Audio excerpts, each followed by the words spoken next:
Assalamualaikum warahmatullahi wabarakatuh. Halo guys, kembali lagi bersama saya Bobby Herian. Dan kali ini kita akan bahas video dari Luis Pasito yang berjudul Panipu. Kita akan langsung tonton videonya dan habis itu akan kita komentari guys. Assalamualaikum, selamat datang kembali di channel ini. Balik lagi dengan saya Luis Prasetyo. Ya teman-teman, mari kita akan bahas lagi soal Kainama yang terus-terusan bahas tentang kekristenan dan kita wajib untuk meluruskannya. Tapi kali ini yang kita bahas adalah soal pengakuannya yang benar-benar konyol. Dia Pak, saya mau potong dulu ya. Sebenarnya Luis ini dia bukan hanya ngakunya mencoba meluruskan Ustadz Kainama, tapi semua ustadz kita, terutama para mualaf, dari ustadz maupun ustazah yang mualaf terutama ya, atau ustadz-ustadz yang memang membahas tentang kekristenan, itu langsung dia katakan ngakunya coba diluruskan. Jadi saya merasa kok kayak apa ya, absurdnya tuh guys ya, kok ada orang yang merasa sok pintar gitu. Kok satu dua orang oke lah gitu kan. Ini semuanya guys, mana mainkan, ya kan? Hampir semuanya gitu loh. Coba, bahkan sekelas Abdul Somad aja di klaim dia bahwa dicoba diluruskan. Coba, seakan-akan dia yang lurus gitu loh. Ini kan absurd gitu kan. Padahal kalau gini, jadi kenapa para ustadz itu membahas tentang kekristenan? Karena mau nggak mau, suka nggak suka, antara Islam itu ada persinggungan. Yaitu di mana? Itu di poin tentang Nabi Isa misalnya, yang mereka sebut ini sebagai Yesus. Lalu di poin Maryam, yang mereka sebut sebagai Maria. Nah, posisinya tuh beda, tapi bersinggungan. Nah, tentu mau nggak mau, suka nggak suka dibahas, gitu. Jadi biar ada umat Islam itu tidak tersesat, umat Islam itu. Jangan sampai nanti ada umat Islam itu meyakini bahwa Yesus itu bukan Nabi, tapi malah Tuhan. Nah, itu makanya gunanya itu. Nah, itu yang Luis nggak mengerti. Jadi kenapa poinnya dibahas? Jadi itu bukanlah suatu masalah gitu guys, bukan suatu masalah gitu kan. Nah, kalau Luis pun silakan mau dibahas juga. Nabi Isa, dia bilang Yesus itu bukan Nabi loh, tapi dia Tuhan misalnya. Atau dia bukan Nabi tapi Tuhan. Silakan, masih ada persinggungan. Tapi ketika dia bahas tentang sesuatu yang tidak ada persinggungan, yaitu Nabi Muhammad atau Al-Quran, nah itu masalahnya. Nah, mereka ini offset. Kita hanya bahas sesuatu yang bersinggungan gitu, yaitu Taurat, Injil, Zabur, Nabi Isa atau Yesus, Nabi Musa dan lain sebagainya. Tapi dia bahas sesuatu yang tidak bersinggungan, yaitu Nabi Muhammad, yang tidak ada pada waktu itu gitu loh. Yang tidak ada. Karena gini, kita percaya Yesus, kita percaya Bunda Maria ya sebagai nabi dan ibu nabi. Nah, dia tidak percaya pada Muhammad. Kita percaya pada Injil, dia tidak percaya pada Quran. Nah, jadi kita masih wajar, masih normal membahas sesuatu yang kita percayai. Nah, dia bahas sesuatu yang tidak dia percayai. Teman-teman dia ini, coba dia bahas tentang Nabi Muhammad, teman-teman dia bahas tentang Quran, apa? Dia kan tidak percaya itu. Nah, jadi kita tidak pernah offset. Jadi wajar ustaz-ustaz ini bahas tentang itu, apalagi mereka punya basic di situ. Mereka adalah mualaf mantan Kristen. Jadi mereka tentu sharing pengalaman. Masih ada wajarnya, tapi ketika Luis bahas tentang Islam, kalau teman-temannya bahas tentang Islam, dia nggak punya pengalaman di situ. Dia bukan mantan Islam. Nah, itu logianya guys. Misal kayak saya nih, saya dulu kerja di perusahaan misalnya kayak anggaplah mobil ya. Mobil saya dulu bekerja di Daihatsu, lalu saya pindah Toyota. Nah, masih wajar saya sampaikan tentang bandingkan antara perusahaan saya lama sama yang baru, masih masuk akal. Atau saya dulu pernah pakai mobil Daihatsu, lalu saya sekarang pakai mobil Toyota. Boleh saya bandingkan dan masih ada persinggungannya gitu. Karena saya percaya dua-duanya. Ya kan? Percaya dua-duanya. Nah, orang anggap mungkin mobil Daihatsu itu adalah mobil yang apa namanya? Saya percaya mobil Daihatsu masalah mobil bagus, tapi tidak sebagus itu gitu loh. Nah, sama kayak saya percaya Yesus adalah seorang nabi, tapi bukan Tuhan. Dia bagus, Yesusnya bagus, dan nabi. Yang nabi kan bagus, mulia, tapi dia bukan Tuhan. Nah, sama kayak saya percaya sama Daihatsu, dia mobil bagus, tapi bukan mobil supercar. Nah, Luis misalnya, orang kayak Luis ini atau teman-temannya, dia menganggap bahwa Daihatsu ini adalah mobil yang bukan cuma bagus, tapi adalah mobil supercar. Nah, di situ poinnya. Nah, lalu saya juga percaya mobil Toyota. Karena saya percaya Toyota adalah mobil bagus gitu kan, yang lebih bagus daripada Daihatsu. Tapi Luis tidak percaya dan teman-temannya tidak percaya pada mobil Toyota. Artinya kenapa dia bahas sesuatu yang tidak dia percayai gitu loh. Ya, kok kita masih wajar, kita percaya pada mobil Daihatsu, kita percaya pada Yesus, ya wajar kita bahas gitu kan. Dan lagi yang tadi itu saya sampaikan ya, ustaz-ustaz ini kan sudah pakai mobil Daihatsu, sudah pakai mobil Toyota. dia sudah pernah di Kristen, sudah pernah di Islam. Jadi wajar membandingkan keduanya. Luis ini tidak wajar teman-temannya. Nggak pernah mantan Islam, coba.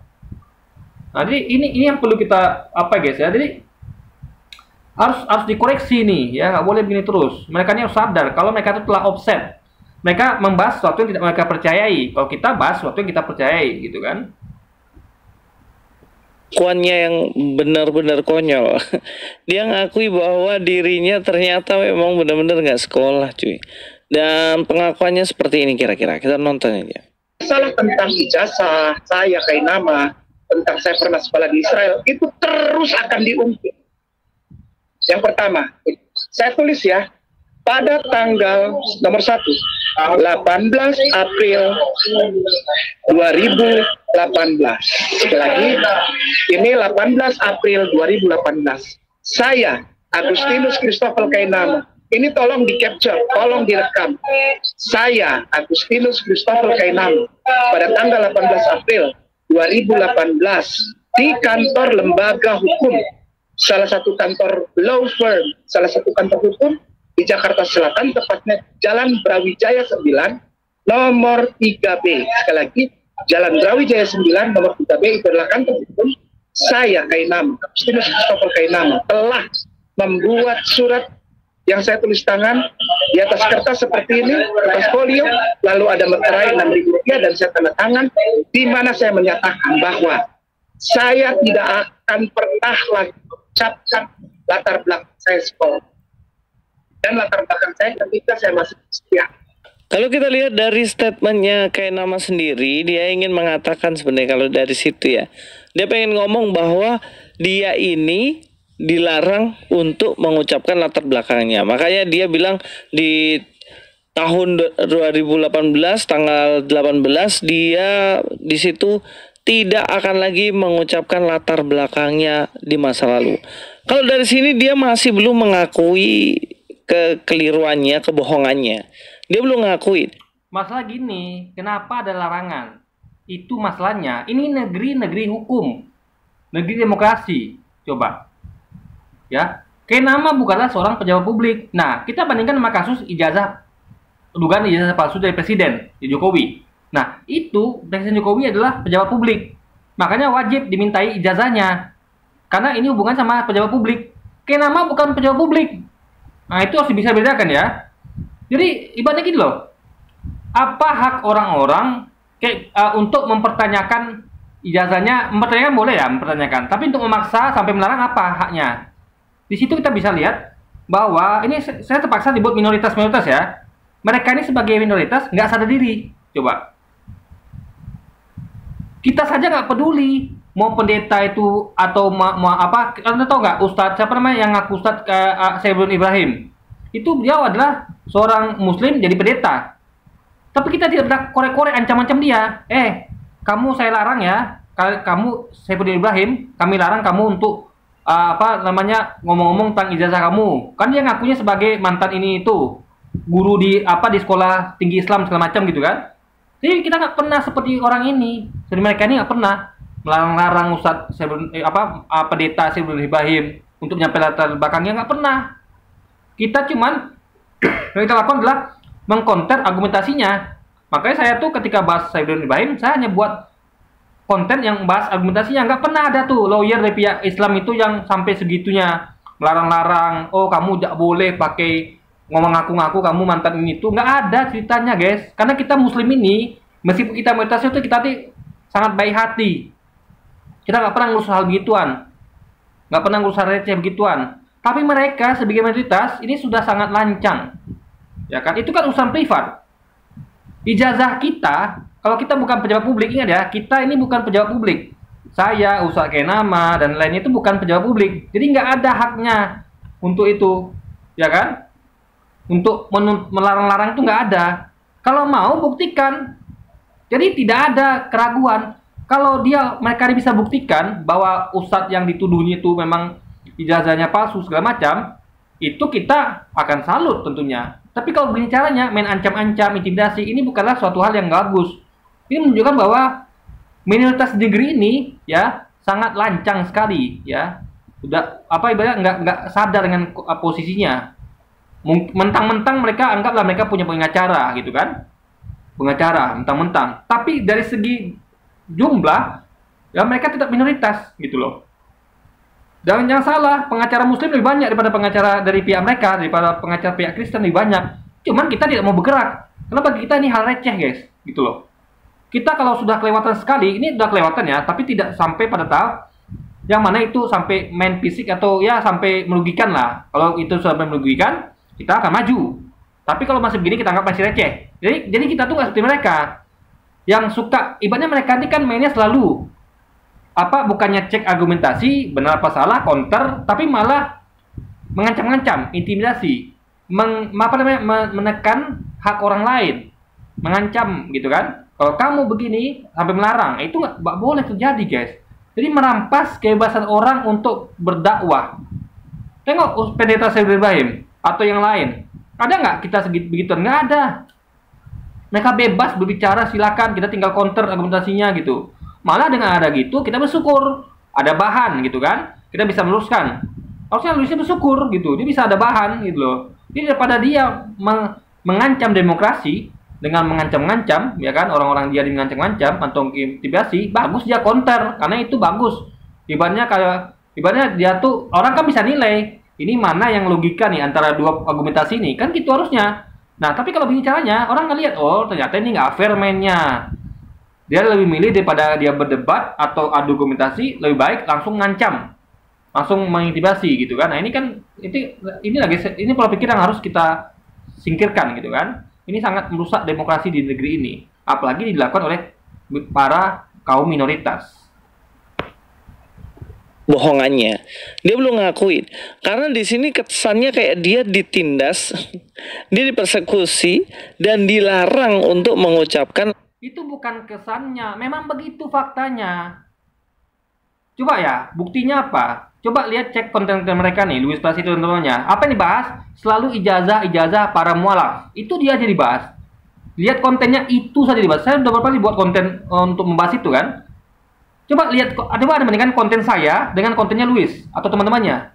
Saya tidak pernah ngurus ijazah para pendeta atau mantan mualaf, nggak pernah. Oh, saya korek-korek tuh, pendeta Ibrahim ini ngaku sebagai ini, benar apa tidak? Lalu saya datangi, saya ancam dia, Pak Pendeta Syed Ibrahim, kamu jangan ngaku-ngaku itu ya. Ya, kamu penipu, sampai ngomong dia penipu. Gak pernah, apalagi sampai ngancam, larang. Kalau Ustadz Kenama sudah begini, dan para ustadz lainnya juga begitu, itu berarti memang bukan kesan lagi, memang sudah terjadi fakta. Adanya ancaman, adanya paksaan, dan dilakukan oleh pengacara. Ini kan nggak bagus lagi namanya guys. Ya kan? Kalau mau langsung perkarakan gitu, biar terbuka kebenaran. Jadi, ibaratnya, kalau memang benar begitu, kapok langsung kan, itu jelas, bukan begini caranya gitu loh.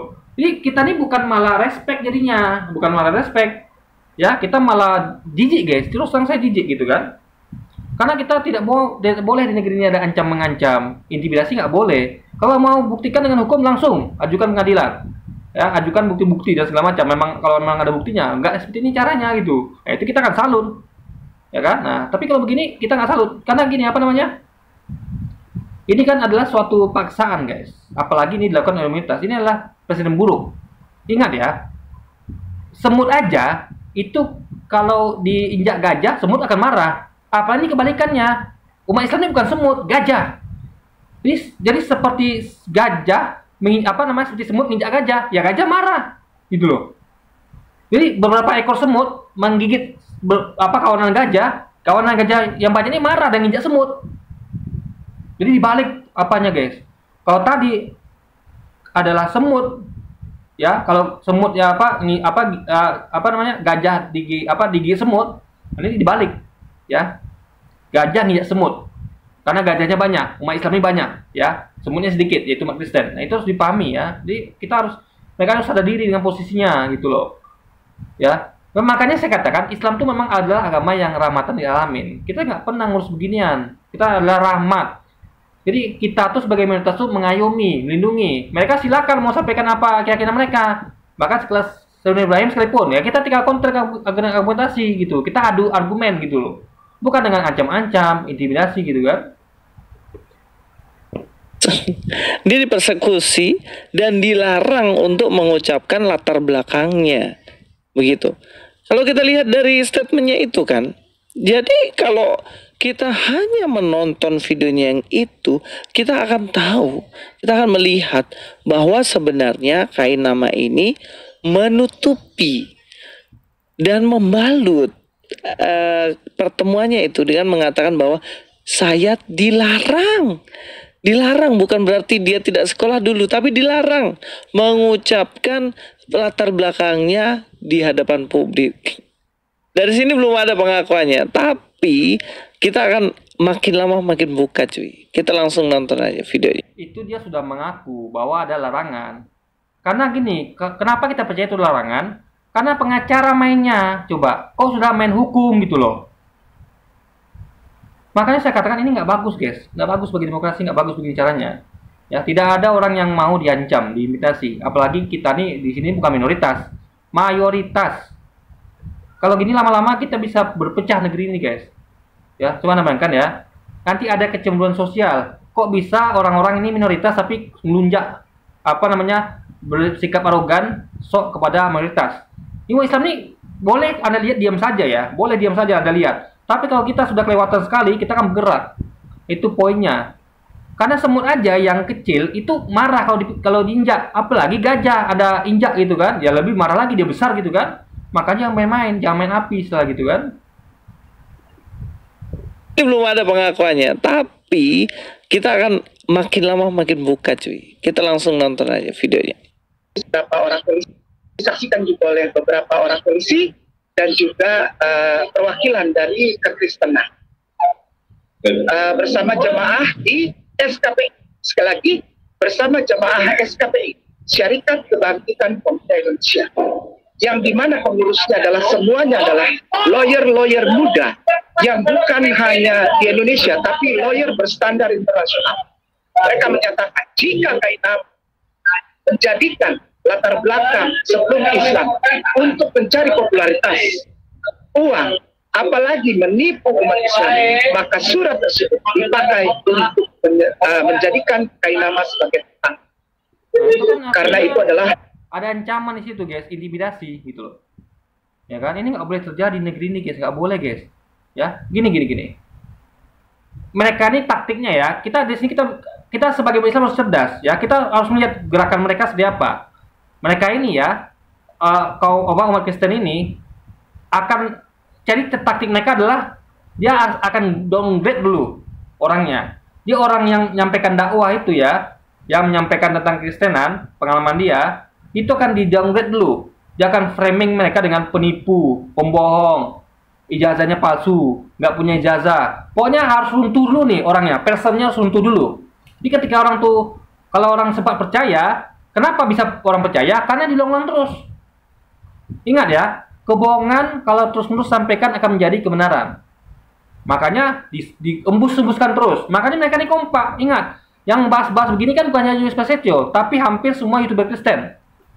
Mereka bahas terus, mereka gulung terus isunya, mereka mainkan terus isunya. Sehingga kredibilitasnya runtuh.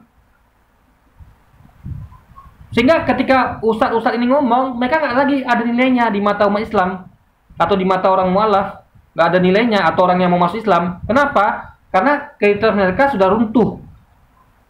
Karena framing mereka itu, guys, ini namanya luar biasa. Ini luar biasa namanya. Jadi taktik mereka ini sangat licik sekali, gitu kan? Orang kan kalau mau serang tuh argumentasinya. Kalau kita fair, kita daripada kita main kotor seperti itu, ya kita counter argumentasinya. Jadi kita main cerdas, kita melihat publik melihat argumentasi mana yang lebih masuk akal, lebih logis.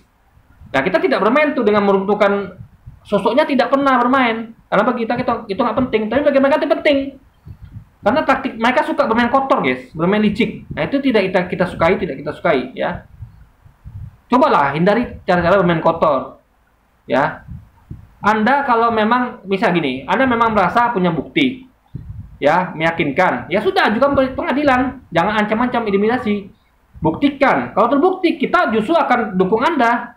Ini kalau ada umat Kristen misalnya nih, ya, saran saya kepada teman-teman kita Kristen nih, daripada main kotor seperti ini, ancam-ancam, intimidasi, langsung itu seret ustadz yang mereka curigai sebagai penipu itu, ya, langsung ke pengadilan. Buktikan. Nah, kita akan salut itu. Kenapa? Kita juga suruh bantu. Kenapa? Berarti peluang umat Islam untuk ditipu oleh orang-orang begini akan hilang, akan berkurang gitu loh. Kita akan justru akan dukung umat Kristen melakukan itu, tapi kan tidak. Mereka malah melakukan hal yang kotor, yang licik gitu guys, yang curang. Nah, itu kita sesalkan gitu kan. Jadi alih-alih mereka dapat nilai plus, mereka malah dapat nilai minus gitu kan, orang-orang Kristen ini. Karena nggak layak bagi saya, orang-orang minoritas ini bertindak sejauh ini nggak layak. Mereka harusnya tahu diri. Mereka tuh posisinya sebagai mayoritas gitu kan. Karena kita nggak ada mayoritas, tapi kalau gini caranya ya memang terbukti kan. Nah, karena mereka yang memainkan api itu. Nah, ini yang nggak boleh dibiarkan guys.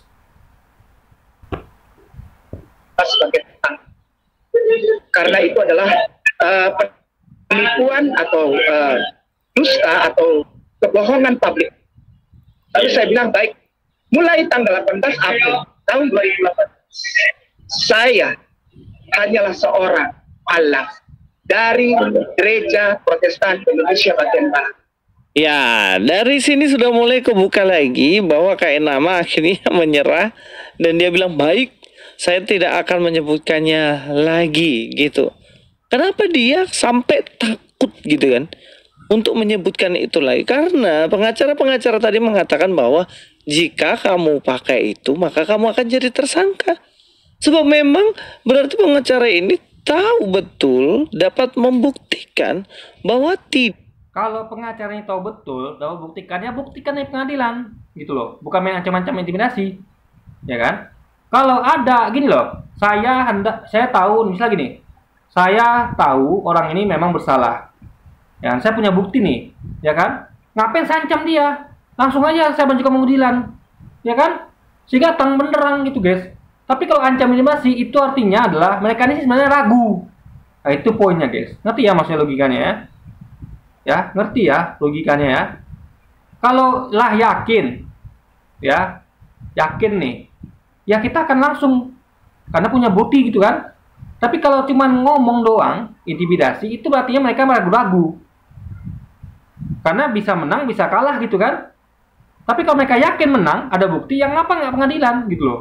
Dan itu akan membantu kita, dan mereka akan dapat nilai plus. Tapi kalau gini caranya guys, terus terang nilai mereka minus. Kenapa? Karena kok berani-beraninya ya, minoritas itu mengancam mayoritas gitu loh. Ini nggak masuk akal di logika kita guys. Dapat membuktikan bahwa tidak ada latar belakang pendidikan seperti yang digembor-gemborkan. Lulusan STT Jakarta, lulusan dari Israel, lulusan dari luar negeri, dia orang hebat dalam teologi dan lain-lain. Mana ada? Tidak bisa membuktikan, makanya kenapa dia takut. Kalau seandainya dia memiliki latar belakang yang benar, yang disampaikan itu sebuah kejujuran, harusnya logikanya kalau mau kita membuktikan itu harus dari pihak Louis, ya, bukan dari pihak Kainama, gitu loh, ya. Kecuali Kainama adalah pejabat publik, kayak Jokowi itu, misalnya Presiden Jokowi dituntut sedang ijazah palsu kan, nah dia harus buktikan, karena dia pejabat publik. Tapi ini adalah pribadi yang menuduh siapa? Ya, yang menuduh siapa? Nah, dia harus membuktikan, gitu loh. Pembuktian di persidangan, gitu loh, ya kan? Nah itu logikanya. Jadi siapa yang menuduh, dia yang harus membuktikan, bukan yang dituduh, gitu kan? Kan itu sebuah kejujuran, bukan kebohongan. Lah tentunya di situ dia tidak akan mau untuk berhenti dong. Dia bilang, ya tuntut saya punya bukti jasa kok, saya punya saksi-saksi kok kalau saya pergi ke sana. Dan kemudian pasti lawyernya kalah juga dong, karena pengakuan Kainama yang benar bisa dibuktikan. Sesimpel itu. Kalau misalnya ada orang yang tanya saya, Luis, kamu itu S1 di mana? Oh, saya kasih tunjuk ijazah saya. Ini ijazah saya. Saya panggil dosen-dosen saya. Oh, Bapak Ibu coba di sini kasih kesaksian. Saya panggil teman-teman sekelas saya. Bisa membuktikan bahwa saya ini benar-benar kuliah kan gitu. Tapi ini Kainama ini sudah nggak ada saksi matanya, sudah nggak ada ijazahnya, nggak ada teman-teman yang tahu kalau dia itu pernah kuliah ke luar negeri lah, di Indonesia, di mana lah. Ya jelas lah dia takut sama pengacara yang bilang kalau kamu terus ngomong, kamu akan diperkarakan gitu loh. Karena dia nggak punya bukti apapun. Nah, pengakuannya udah mulai terbuka nih. Tapi kalian akan Gini guys, ya. Kita harus tahu kalau orang tuh punya harga diri. Itu yang penting ya. Itu harga diri namanya. Jadi kalau misalnya kita, ya, kita tuh ibaratnya bagi kita ke saya nih, ya. Kalau Luis mungkin bisa begitu dia, karena itu pola pikir dia, ya. Kalau saya aja pribadi guys ya, saya tuh misalnya orang nanya ijazah saya misalnya, mana ijazah kamu, ya segala macam gitu kan. Nah, saya merasa bahwa itu cukup musik. Kenapa? Ini kan karena pribadi saya. Apa hak Anda gitu kan? Apa Anda untuk menanyakan ijazah saya? Untuk maksudnya tuh untuk memaksa saya mengancam seperti itu gitu loh. Kalau mau maju ke pengadilan, saya sayangkan lah. Kenapa nggak dimajukan pengadilan? Kenapa mengancam-ancam gitu loh? Tinggal itu ada polisi ya. Tinggal tinggal bikin surat.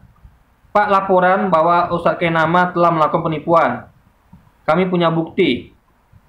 Karena gini ya, buktinya bukan pada Kainama. Ngerti nggak maksud saya?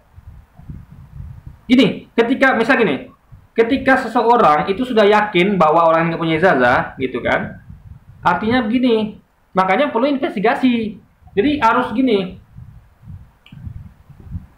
Caranya adalah gimana ya? Ini kalau dari dari hukum yang saya pahami ya. Misalnya kayak contoh kemarin kasus ijazah palsunya Presiden Jokowi. Itu para pengacara itu melakukan investigasi. Paham ya? Mereka ke sana, mereka bawa saksi-saksi, bawa ke apa semuanya, dan makanya mereka tuh berani maju pengadilan kan? Untuk melawan Jokowi di persidangan Presiden Jokowi gitu. Itu namanya gentleman, berani. Kalau memang kalau mereka itu memang yakin Presiden Jokowi ijazah palsu, mereka maju pengadilan. Jadi mereka tuh nggak mengancam-ancam, nggak ada mereka tuh ngancam Presiden Jokowi. Presiden Jokowi, kamu kalau kamu masih terus begini ya, kamu akan begini, kan nggak ada begitu gitu loh. Mereka fair, jantan, majukan persidangan. Nah sama seperti ini, kenapa mereka tidak majukan persidangan gitu loh? Karena kalau memang yakin ya, kan gini loh, yang menuduh siapa? Ini nggak sesimpel itu. Gak simpel itu. Coba ya, gini. Saya punya ijazah, ya kan? Ya kan? Kalau saya dituduh begitu, apalagi sudah bawa pengacara, coba. Kalau saya tunjukkan misalnya, saya punya ijazah ini itu, ya kan? Gitu. Artinya saya kalah. Berarti saya ikut mau mereka, gitu loh. Paham nggak logikanya? Berarti saya mau ikut kemauan mereka. Saya berarti sudah kalah poin di sini. Nah, saya maunya mereka mengajukan pengadilan. Kalau memang Anda yakin kalian nggak punya ijazah, ajukan pengadilan. Di situ nanti saya akan tunjukkan ijazah saya. Paham nggak logikanya? Jadi kalau ada orang nantang saya misalnya nih, kamu nggak punya ijazah, saya ngaku begini gitu, kamu punya ijazah, ya kan? Awas ya, saya pengacara, kamu punya pengacara nih, ya. Ini sakit namanya sebenarnya udah lelah guys, karena itu aja dibahas. Coba bayangkan, nah, itu saja yang dibahas. Kayak nggak ada topik lain gitu kan? Jadi orang tuh kadang-kadang dia kalau sudah ya udah deh daripada sibuk-sibuk itu terus gitu kan? Ya sudah deh, suka kalian lah gitu ibaratnya gitu kan? Nah, jadi Ustadz Kainama ini sudah malas tibanya guys, sudah malas dari itu. Jadi dia merasa ada hal lain yang lebih penting untuk dibicarakan, yaitu argumentasi. Itulah poinnya. Jadi kalau saya yakin kalau seandainya disampaikan ke pengadilan, ya kan? Nah, di situ kita lihat gitu. Apakah Ustadz Kainama akan memperlihatkan ijazah di situ atau tidak? Nah, itu baru fair namanya. Jadi kita sayangkan ya bahwa pengacara-pengacara ini nggak gentle. Padahal ini adalah kan untuk kebenaran. Ya, untuk kebenaran gitu loh. Kalau ini memang benar, ya kita umat Islam akan terbantu dan kita akan sangat terima kasih pada mereka ini, gitu loh. Ya kan, terima kasih. Tapi kalau bicara kita sama sekali bagi kita malah minus mereka ini gitu loh. Kok bisa-bisanya nggak gentle? Makanya contoh lah itu pengacara yang mengajukan sidang gugatan ijazah palsu presiden. Mereka aja sekelas presiden mereka berani. Masa ini sekelas orang biasa yang bukan pejabat publik sekelas Kainama mereka nggak berani, Ustadz Kainama mereka nggak berani. Nah itu poinnya guys, logika berpikirnya. Mulai terbuka nih. Tapi kalian akan lebih shock lagi nih video ketiga nih. Kita nonton videonya. Percuma antum ulang-ulang tentang ijazah. Saudaraku yang punya channel itu, antum percuma, Anda percuma pulang-pulang tentang ijazah serta sekolah saya. Karena saya berterus terang kepada jemaah muslim bahwa saya tidak pernah belajar. Masalah saudaraku muslim menerima atau tidak, saya kembalikan kepada pemirsa.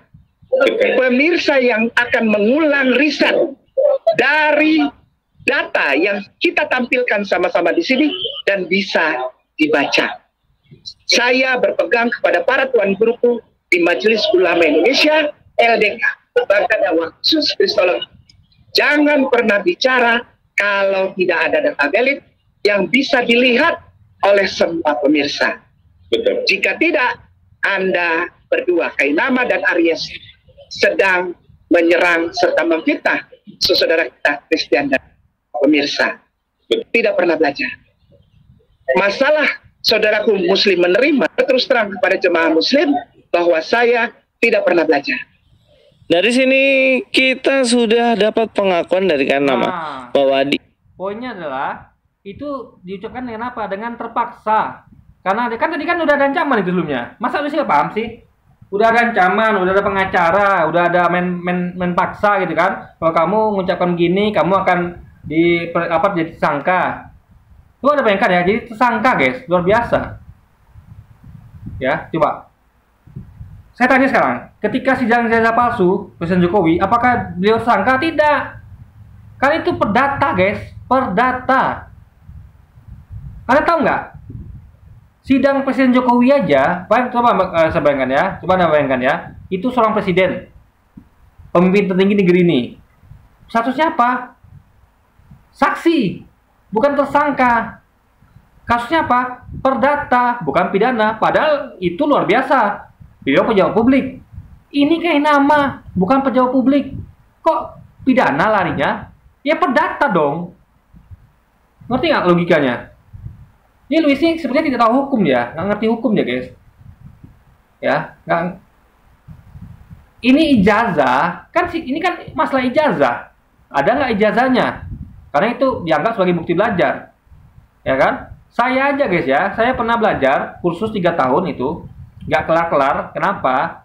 Karena saya ketika mau ujian, itu saya paslah ujian di sekolah. Jadi ketika mau ujian di tempat kursus itu, kursus bahasa Inggris kan, itu saya dapat pula waktunya pas mau ujian di sekolah. Terus saya harus milih. Nggak mungkin saya dua-duanya. Akhirnya saya fokus ujian di sekolah. Akhirnya saya 3 tahun nggak dapat ijazah. Karena nggak kelar-kelar. Karena saya nggak pernah ikut ujian. Mana bayangkan? Apakah saya nggak pernah belajar? Saya belajar, tapi nggak dapat ijazah. Gitu loh guys. Bukan berarti terbukti saya nggak belajar. Saya terbukti belajar, tapi terbukti tidak punya ijazah. Karena kendala tadi gitu loh. Jadi jangan katakan orang itu nggak belajar hanya karena nggak punya bukti. Jadi nggak gitu logika berpikirnya. Gitu loh guys. Jadi bukti itu, bahkan Anda tahu bukti itu aja bisa dimanipulasi, dibeli banyak guys, bisa atau dibayar. Jadi poinnya gini loh, makanya saya sampaikan ya, daripada mainnya begini, bagus kita menilai argumentasinya, itu lebih bagus. Jadi kita adu argumentasi, itu lebih cerdas, lebih bermartabat gitu kan. Nah kalau Presiden Jokowi wajar, dia pejabat publik, ini bukan gitu loh. Ini perkara ijazahnya adalah perkara perdata, bukan pidana. Itu ya logika berpikirnya ya. Kita sudah dapat pengakuan dari Kainama bahwa dia mengatakan saya tidak pernah belajar. Jadi cukup jelas ya, ini pengakuan dari Kainama sendiri. Ya, pengakuan setelah diintimidasi. Ini sama misalnya kayak Luis punya anak. Anak dia ngomong nih, saya itu dikasih ayah saya uang untuk beli apa ya, misalnya untuk beli ini, buku ini, ya kan? Lalu ada orang nuduhnya, enggak, kamu nggak kasih uang oleh kamu ini nih kamu dari hasil kamu itu main judi online misalnya. Kalau bohong nanti kamu kita jadikan tersangka. Nah anak Luis ini ya karena terpaksa dia malas juga kan, karena itu terus dibahas. Jadi dia tuh mungkin bosen ya, tiap hari dia udah sampaikan berkali-kali, saya tuh dikasih uang sama ayah saya, makanya saya bisa beli buku ini. beli sepeda ini misalnya. Tapi tiap hari orang di media, di YouTube para kristolog ini, itu anaknya Louis, dia dapat uang beli sepeda dari judi online. Lama-lama kan dia bosen, guys. Itu terus dibahas. Jadi orang-orang ini daripada dia meruntuhkan argumentasinya, debat argumentasi, malah sosok anak Louis itu yang harus diruntuhkan gitu loh. Didegradasi personalnya. Akhirnya dia bosan lama-lama kan, ini kok gini mainnya. Ya udah, akhirnya dia daripada dia katakannya begitu gitu loh. Intinya adalah sesuatu yang udah ada ancaman sebelumnya, intimidasi itu sudah tidak original lagi. Bukan suatu hal yang waktu kita apresiasi, karena di bawah ancaman dan paksaan itu nggak boleh terjadi. Jadi kalau Anda mau dengarkan, jadi kita pengen ya, seandainya nih kita pengen kata-kata itu adalah murni, tanpa ada ancaman paksaan. Jadi kalau orang berkata kan, ya saya jujur saya tidak pernah sekolah, tapi nggak ada ancaman paksaan, nah itu kita salut, ini kita acungkan jempol. Inilah original dari sesuatu itu, karena dia menyampaikan tanpa ada paksaan. Tapi kalau begini caranya, ini nggak bisa dijadikan suatu pegangan, guys. Ya, nggak bisa dijadikan suatu pegangan. Makanya kayak contoh kemarin kasus saya bahas kan, kasus kopi cyanida itu, kasus Mirna. Itu kalau si Jessica itu dibawa ancaman, intimidasi, di awal-awal sudah ditunjuk dia adalah pelaku. Berarti kan itu kan personal brandingnya tuh dihancurkan, guys. Jessica ini adalah seorang pembunuh gitu kan, di awal sudah begitu. Ya berarti kan dia dibawa ancaman, intimidasi, lalu diwawancarai atau diminta ininya, kesaksiannya. Itu kan sudah tidak bisa dibenarkan lagi karena dia dibawa ancaman, intimidasi. Nah, makanya guys, ini praktek buruk di negeri ini. Kita sudah pernah belajar itu jadi pada kasus Jessica Mirna, tapi sekarang terjadi lagi. Ya, nah ini jadi gaya mereka ini, gaya Louis dan teman-teman ini sama tuh gaya itu kayak para pengacara di pihak Mirna, sama. Suka ngancam-ngancam, intimidasi gitu loh. Itu nggak boleh terjadi. Kalau mereka memang punya bukti, saya gini nih, kayak kemarin persidangan Jessica Mirna. Mereka punya bukti, ya sudah ajukan persidangan, tapi jangan ancam-ancam Jessica, jangan. Ajukan saja persidangan normal, buktikan dia bersalah, bukan dengan langsung framing dia ini pembunuh segala macam. Memframing usaha nama dia penipu segala macam. Ini sama persis, guys ya. Ini sama persis dengan kasus Jessica Mirna, sama persis. Jadi caranya, metodologinya adalah diruntuhkan dulu mereka ini. Apa personal brandingnya. Baru dengan gitu mereka bisa dengan intimidasi, dengan ancaman itu mereka bisa membuat kita nih menjadi goyang imannya gitu. Padahal kalau umat Islam ini kan cerdas. Makanya saya katakan ya, kalau kita cerdas, kita tidak akan melihat itu. Nggak peduli kita orang itu siapa, tapi kita lihat adalah kata-kata di mulutnya. Ingat ya, perampok berkata, jangan merampok. Dibandingkan dengan seorang ustadz mengatakan, merampok. Mana yang benar? Perampok yang benar, meskipun dia perampok. Orang cerdas akan melihat apa keluar dari mulutnya, bukan siapa orangnya. Makanya ketika Ustadz Kenama ngomong, yang dilihat itu bukan siapa dia. Kita nggak peduli di usul mana, nggak peduli. Memang ada orang peduli, tapi orang cerdas tidak akan peduli itu. Kayak Louis ini, apa pernah saya peduli dia pendeta dari mana? Mau setinggi apapun dia, bahkan kalau dia super pendeta pun saya nggak peduli. Yang saya lihat itu adalah, atau mungkin dia cuma biasa, saya nggak peduli. Yang saya lihat itu adalah argumentasinya, yang kita kontrol argumentasinya. Itu orang cerdas, ya kan? Itu orang cerdas, nggak peduli dia, karena dia tahu yang fokusnya adalah apa yang keluar dari mulutnya, itu fokusnya, ya. Bukan apa orangnya, guys. Nah, kok gitu cara mainnya? Berarti kalau gitu ya, perampok ngomong apa aja pasti salah dong, ya kan? Pelacur ngomong apa aja pasti salah dong. Nggak gitu logikanya. Kalau ada pelacur mengatakan jangan melacur, jangan pakai seksi, dia benar, meskipun dia seorang pelacur. Tapi kalau ada orang wanita suci mengatakan bahwa kamu melacur saja ya, pakai seksi ya, cantik, nah itu jelas salah kata-katanya. Makanya mereka nih guys ya, adalah umat yang tidak cerdas mereka ini. Memang sih mereka tuh dalam arti lain, mereka bukan tidak cerdas, mereka tuh licik guys, main kotor gitu. Ini mainnya gitu caranya. Nah makanya saya ajak nih sebagai umat Islam ya, dan saya yakin umat Islam tuh udah cerdas semua, atau para malah udah cerdas. Mereka tuh nggak pernah nengok detail, ya kan? Contoh, coba Anda perhatikan banyak yang mualaf itu, kan ada tuh pendetanya kan, pendetanya tuh kan mungkin tinggi juga jabatannya, menyampaikan kepada mereka, udah imani saja apa kata pendeta, apa kata saya, nanti kamu jatuh dalam dosa. Nah tentu kalau mualaf ini dia nggak cerdas, dia kan lihat, ini pendeta besar yang ngomong nih, hebat, Nah mungkin jadi salah, kata-kata pasti benar, tapi tidak. Mereka tahu ini pendeta itu hanya titel. Yang kebenaran itu adalah apa yang diucapkannya, apa benar nggak diucapkan dia. Dia tengok datanya. Oh ternyata datanya, saya tengok Alkitabnya salah. Jadi dia tuh mualaf tuh orang cerdas, mualaf itu dia tidak akan bisa digoyang Yesus ini, nggak bisa. Jadi silakan saja mereka berbuat seperti itu, silakan ancam-ancam intimidasi. Justru kita akan melihat ini nilai plus bagi para ustadz ini. Nilai plus, kenapa? Karena nggak terbukti. Karena pembuktian tuh di pengadilan, bukan diomong-omong. Justru yang mengancam-ancam intimidasi itu bukan jadi terbukti, malah menjadi buktinya bukan bahwa ustadz ini penipu, tapi bahwa mereka memang tukang ancam, mereka tukang intimidasi, mereka tuh nggak gentle, tidak gentle untuk mengajukan pengadilan. Gentle dong, tiru itu ya pengacara dari yang mengajukan sidang gugatan dugaan jasa palsu Presiden Jokowi itu gentle, itu tiru, nggak begini cara mainnya gitu kan. Ini sama aja mereka ini seperti para pengacara atau dari pihak Mirna, sama aja guys, suka mengancam-ancam, intimidasi gitu kan. Ini nggak bagus bagi negeri ini, nggak bagus. Apalagi mereka ini minoritas gitu kan. Nah, ini sangat disayangkan sekali. Cara mainnya sangat kotor sekali guys. Pernah belajar. Jadi cukup jelas ya, ini pengakuan dari Kainama sendiri bahwa dia tidak pernah belajar. Faktanya itu kan memang dari awal kita sudah kasih tahu. Fakta itu adalah original. Jadi kalau tanpa paksaan, tanpa ancaman, itu fakta. Dan bukan cuma fakta, belum bisa juga dikatakan fakta sebenarnya guys. Karena pengakuan itu, ingat ya, pengakuan itu bukanlah fakta. Makanya saya katakan ya, fakta itu apa? Buktinya, mana pembuktian dia nggak punya ijazah gitu loh. Ya kan? Jadi gini, cara gampang sekali ya. Kan gini loh, kalau memang gini, apa susahnya para pengacara ini ya pergi ke Israel, datangi setiap kampus yang ada di sana, minta datanya.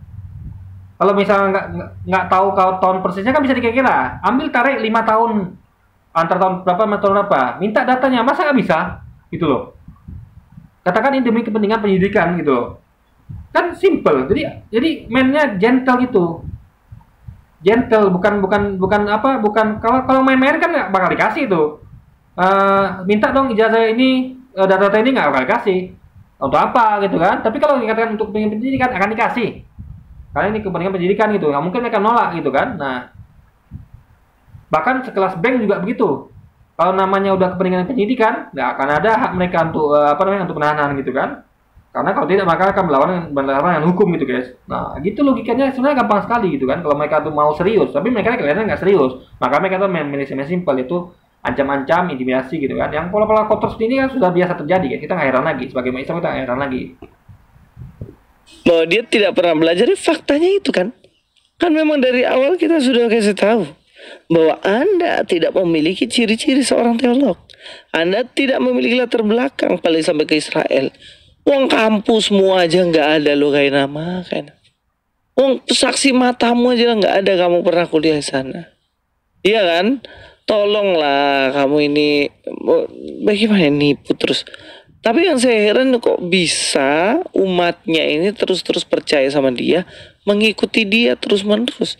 Nggak masuk akal kan? Nah ini yang perlu saya sampaikan. Jadi nggak paham bahwa misalnya umatnya cerdas, kita tidak melihat dia ini dari mana. Saya guys ya, saya nggak peduli tuh Ustaz Kainama dari mana saja, saya nggak peduli. Yang saya pedulikan adalah ucapannya. Kalau saya nilai dia benar, ucapnya ya itu kita pegang. Ngerti nggak maksudnya? Jadi umat Islam ini umat cerdas, kita tuh melihat argumentasi. Makanya misalnya gini nih, ada satu orang Islam yang bukan siapa-siapa, ya dia bahkan nggak tamat sekolah bahkan. Lawannya pendeta tertinggi di Vatikan sana. Lalu adu argumentasi. Kalau orang Louis nih langsung katakan, sudah nih pasti kalah ini, langsung memenangkan si pendeta besar. Kalau kita tidak, lihat, kalau kita tunggu dulu, jangan-jangan ini lebih pintar daripada pendeta besar itu. Kenapa? Karena kita lihat argumentasinya guys, logikanya gitu loh. Paham nggak logikanya? Karena gini, ini kan agama nih masalah ngomong tentang keyakinan, bukan masalah title. Ingat ya, agama tuh ngomong keyakinan, bukan title. Itu bedanya dengan yang lain. Kalau mungkin misalnya bidang insinyur teknik, oke itu title, bisa ada pegang ahlinya gitu kan. Tapi kalau ini agama masalah keyakinan, belum tentu seorang muslim yang nggak tamat sekolah itu pasti salah lawan pendeta tinggi sekalipun, yang paling tinggi jabatannya, belum tentu. Atau dibalik, belum tentu ustadz paling hebat sekalipun itu benar dibandingkan dengan jemaat pendeta Kristen biasa. Karena ini masalah keyakinan guys, ngerti nggak? Keyakinan ini bukanlah suatu ilmu yang pasti dalam hal apa ya, bukan matematika, tapi adalah filsafat. Argumentasinya berdasarkan logika. Jadi misal contoh beda pandangan tentang apa ya, karena kan gini, kalau matematika ada kepastian, 1+1 pasti sama dengan 2 tambah 2 sama dengan 4, itu pasti. Jadi memang dibutuhkan apa, misalnya kayak 1000 kali 2000 misalnya, itu kepastian. Anak yang TK nggak mungkin tahu itu, makanya dibutuhkan SMP atau SMA yang tahu 1000 kali 2000. Nah itu katakan semuanya itu sama semuanya, pasti akan membenarkan, karena satu pakar matematika itu satu pendapat. Itu 1000 kali 2000 mungkin beda pendapat para pakarnya, tapi masalah agama akan beda pendapat ya. Bahkan sesama pendeta aja paling tinggi itu bisa beda pendapat. Ada yang berpegang pada Trinitas, ada yang berpegang pada Yesus tetap anak Tuhan gitu kan. Nah, atau sesama ustaz paling tinggi pun beda pendapat. Jadi nggak ada kesamaan gitu, nggak ada guys. Jadi ini bukanlah ilmu matematika, paham ya? Makanya nggak penting, detail itu nggak penting. Makanya kenapa bagi dia nggak masuk akal? Karena dia nalarnya nggak mampu guys, untuk mencerna itu nggak mampu. Bagi dia detail segalanya, no. Kalau Anda mungkin dalam hal matematika, atau kemarin saya bahas kasus Mirna tuh, ahli forensik, itu kita perlu title, perlu pengalaman dia, dan juga tetap nggak itu juga cukup, harus kita bedah analisanya, logikanya masuk atau tidak. Jadi semua kita pakai guys. Kalau dia kan tidak hanya titel saja. Oh, Sakina Mani nggak ada titel berarti dia pembohong. Berarti dia salah, kan gitu aja mainnya kan? Harusnya kan gini, anggaplah dia yakin Sakina Mani tidak punya ijazah, oke, nilai minus. Lalu cek lagi kata-katanya, benar apa tidak, kan gitu harusnya. Tapi tidak. Jadi dia tuh berprinsip orang ini ya, titel nggak ada, pasti pembohong, penipu. Nah, ini kan kasus parahnya gitu guys. Makanya gimana Anda mau cerdas kalau pola pikir Anda seperti itu? Semua tergantung titel, no. Maka sekelas ahli pun bicara, maka kita ada katakan kan ahli ngawur ada kan? Karena kita lihat ini ahli ini kan omongannya kok nggak sesuai dengan logika gitu loh. Jadi guysnya untuk menemukan kebenaran itu ya, makanya kita kan umat Islam ini cerdas. Jadi makanya kenapa umat Islam itu masih mengikuti Sakina Nama? Karena kita nggak peduli sama titelnya, kita peduli sama kata-katanya. Kalau Sakina Nama ngomong salah, kita akan kritik dia. Karena kita lihat argumentasinya. Yang disahkan umat itu adalah argumentasinya, bukan detailnya, gitu loh. Ngerti nggak maksudnya? Paham ya? Yang menyesatkan umat itu adalah detailnya. Makanya sekelas ulama pun, kalau dia ngomong salah, kita akan kritik. Karena yang menyesatkan itu adalah kata-katanya, bukan detailnya. Bukan karena dia seorang ulama, dia menyesatkan bukan, tapi argumentasinya itu guys. Nah itu yang perlu kami. Makanya Luis ini nggak sampai ke situ melihat bahwa yang penting itu ucapan, argumentasi, bukan title. Ya. Jadi, kenapa? Saya jawab nih, kenapa Mr. masih mengikuti beliau? Karena beliau tidak pernah ngomong yang tidak sesuai logika. Semua masuk akal, masuk logika, makanya kita percaya. Nah, Luis pendeta mungkin kan? Anggaplah pendeta tinggi dia sekalipun, dari Vatikan bawa sini. Ngomong apa saja kita tidak percaya, dan itu bukan langsung nggak percaya. Mentang-mentang dia Kristen, enggak, kita analisa kata-katanya. Makanya saya nggak pernah tuh langsung ngomong nih, oh pendeta ini pasti salah, enggak. Nengok, tunggu dulu dia ngomong, kasih dia kesempatan ngomong gitu. Anda tahu nggak waktu ada pendeta yang mewawancari Habib Rizik Syihab? Ada tuh di acara apa itu? Dia wawancara Habib Rizik kan? Kita nggak lihat, oh ini pendeta ini salah nih. Enggak, lihat tuh dia ngomong. Oh ternyata dia sampaikan masuk akal. Dia ketika wawancara Habib Rizik itu dia mengkoreknya dengan cara tidak menghakimi, tidak mengintimidasi, tidak memaksa, tapi dengan dialog enak ngobrol.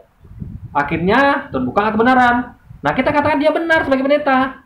Apa yang disampaikan dia benar, bukan tentang kristologi ya, tapi tentang apa namanya, apa cara dia untuk metode dia untuk mengorek keterangan dari Rizik itu benar caranya, begitu, bukan dengan cara intimidasi.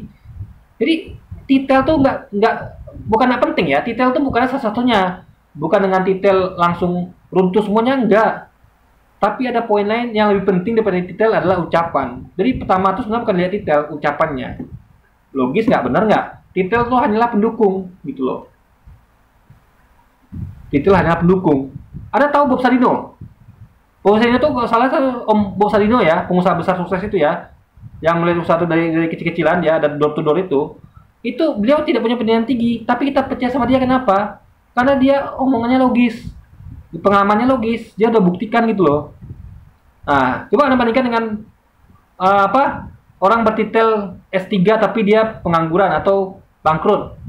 Yang mana Anda percaya? Tentu Om Sadino. Makanya titel tuh guys ya, nggak penting tapi tidak sepenting itu gitu loh. Ngerti nggak? Makanya Lucy tidak akan pernah sampai nalarnya karena dia tuh berfokus pada titel. No, orang tuh udah cerdas, sama Islam tuh cerdas. Kita tuh lihat argumentasi. Maka main saya yaitu kita nih mainnya argumentasi. Ketika ada mereka argumentasi yang salah, kita luruskan. Sudah selesai. Nggak ada kita singgung personalnya, nggak ada. Karena itu bukan cara main kotor gitu yang kita gunakan, guys. Mengikuti dia terus-menerus nggak masuk akal kan? Nggak masuk gitu, nggak bisa masuk, beneran nggak bisa masuk. Tapi ya itu faktanya yang disampaikan oleh Kainama, bahwa dirinya tidak pernah sekolah, titik, fix, bohong. Kainama bukan titik, koma, karena atas dasar paksaan, intimidasi, itu poinnya. Nggak titik, itu koma. Jadi ketika dia mau anak dia gitu, anak dia dipaksa nih, intimidasi. Kamu kalau ngomong ini lagi, kamu akan disangka ya. Lalu dia katakan, oh anak saya ngomong jujur. Akhirnya anaknya nyerah gitu kan, malas sudah anaknya. Lalu apa dia katakan? Bahwa anaknya salah? Kan tidak. Dia akan katakan sebagai seorang ayah, anakku ini dipaksa, diancam. Yang dikatakannya nggak original, itu harusnya kan. Tapi dia tidak, guys. Itulah absurdnya berpikirnya Luis ini. Dia nggak ngerti bahwa itu adalah di bawah ancaman, di bawah intimidasi. Nggak boleh dianggap itu suatu kebenaran gitu kan. Sekolah, titik, fix, bohong. Kainama adalah seorang pembohong, penipu. Oke, terima kasih. Sampai ketemu di video selanjutnya. God be with you all. Shalom. Saran saya pada teman-teman Kristiani, hentikanlah main kotor kalian. Hentikanlah. Kalian sadar diri sebagai minoritas. Itu saran saya ya. Kalian tuh seperti bermain api. Umat Islam ini oke nampak diam-diam saja kan? Iya, karena kami itu masih sabar. Masih sabar gitu loh. Ya. Tapi mereka ini nggak sadar diri, guys. Mereka terus saja pancing-pancing kita gitu kan. Kalau kita sudah bergerak, udah nanti nggak ada ceritanya lagi. Tapi kita masih sabar ini. Kita gini loh, kita tuh minoritas sadar diri. Itu aja guys poinnya. Saya bukan ngancam ya, sini bukan ngancam ya. Saya ingatkan, jangan sampai terjadi. Karena saya nggak tahu bisa ngontrol, kita ini bisa ngontrol orang kan. Nanti logikanya. Nah ini beda sama pengacara itu. Memang langsung dia maju gitu kan. Ngancam langsung depan hidungnya. Kita tidak. Dia sampaikan hasil yang baik. Umat Islamnya adalah mayoritas. Ya, kita nggak tahu nanti siapa yang bakal terus emosinya. Makanya hargailah mayoritas. Sadar diri sebagai minoritas. Itu logika berpikirnya guys. Ya. Pakai cara cantik. Kenapa Anda tidak fokus pada argumentasinya? Kenapa Anda bahas personalnya? Gitu loh. Anda berharap bahwa dengan menentukan personalnya, Anda akan membuat orang percaya pada dia? Tidak. Umat Islam itu umat cerdas. Moralnya cerdas. Kita ini melihat argumentasinya, bukan lihat titelnya. Titel bagi kita sampah kalau argumentasinya sampah, guys. Ngerti nggak? Karena kalau argumentasinya emas, walaupun dia tidak punya titel, dia adalah emas sebagai personal. Kenapa? Karena ucapannya cerdas. Ucapan cerdas, dasar dari otaknya cerdas gitu loh. Paham ya? Begini ya. Jadi nggak ada jaminan detailnya bagus, ucapannya bagus, nggak ada jaminan. Gitu loh guys. Karena banyak orang-orang yang tidak berpendidikan, orang-orang nggak sekolah tuh ucapannya lebih benar daripada orang yang berpendidikan kan. Banyak itu. Orang-orang yang lurus. Karena dia dibentuk oleh iman, dibentuk oleh pengalaman, kebaikan. Ya, Anda bayangkan ada seorang yang nggak tersentuh oleh maksiat, tapi dia nggak sekolah, itu dia akan berkata lebih benar itu, baik. Dia akan katakan itu saya ngaji, itu salah loh, itu maksiat. Tapi orang yang S3, perkara nggak maksiat, saya punya uang kok, nanti karena saya pintarnya mereka mengatakan bahwa nanti kan saya tinggal tobat. Begitu mudah bagi mereka kata tobat gitu, ya kan? Nah, orang yang nggak sekolah, yang takut itu ya, yang ngerti agama, juga nggak sekolah tinggi, mereka akan takut melakukan maksiat. Artinya mereka lebih cerdas daripada orang pintar yang menggunakan ilmunya malah untuk memudahkan maksiat mereka lakukan dengan alasan nanti tinggal tobat. Nah, itu lagi berpikirnya guys. Oke, jadi sekian dulu aja video kita kali ini ya. Sampai jumpa lagi di video selanjutnya. Wassalamualaikum warahmatullahi wabarakatuh guys.